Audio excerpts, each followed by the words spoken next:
I think about the industry of youth sports with like travel teams, whether it's AAU or something else, trainers, not like coaches for practice, but like, 12-year-olds, 11-year-olds, 9-year-olds, 6-year-olds have trainers for like, hey, like, how do we skill you up to do this thing? And like, when I'm hearing you lay all that out, I'm like dreading thinking about how I'm going to help my kid navigate all of this. Right? That's the space, David, that I like to call that the sweet spot as a sports relationship coach.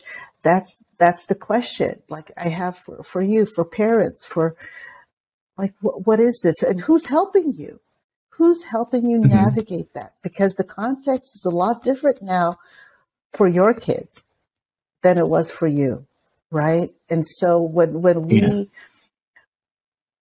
we either overlay our experience, right, on our kids, and we want for them the things that we benefited from, right? We want that same thing. But if we're either too idealistic or we're too frightened by that, like, oh my gosh, this context is not how I grew up, and so I'm not going to afford that of my kid, that we disarm and we don't allow our own offspring, the young people, to discover it for themselves, right? And to define it for themselves, right? So if we don't apply restorative justice practices to our own sports identities, that's what's going to get transmitted, right? We need to do some reconciliation, right, in order to, first of all, recognize the context that we're in.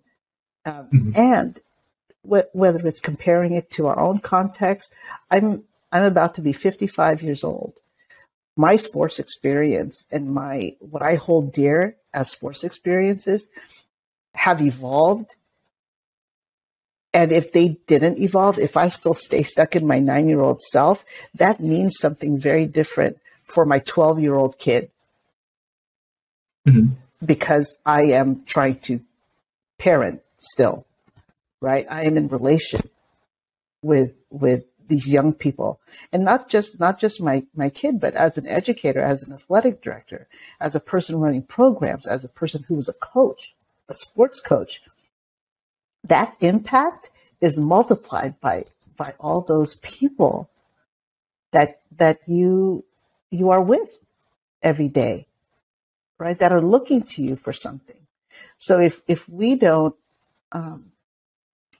I do believe, and I guess one of my slogans is that coaches who practice wellness coach youth well, right? Sure. And so the same thing. If we don't do our own work, if we don't use restorative justice practices to come back to even ourselves and our relationship with sports, we're going to transmit all that harm, not just to our own lineage, but to people that we coach. Right, we're going to transmit that to our communities. We're going to be that person in the stands that yells profanities. We're going to be that person at our kids' sports games who's going to like start fights and stuff. And we see this, like we see it exhibited in these real needy ways that people haven't reconciled. I could go to any game, any youth game. I could go to any park where there's organized sports. And I want to tell people like, hey, have you heard about Amplify RJ? Have you heard about restorative practices? Have you heard about, like, can we practice that? And we can. People think that we can't do that in sports spaces, but we can.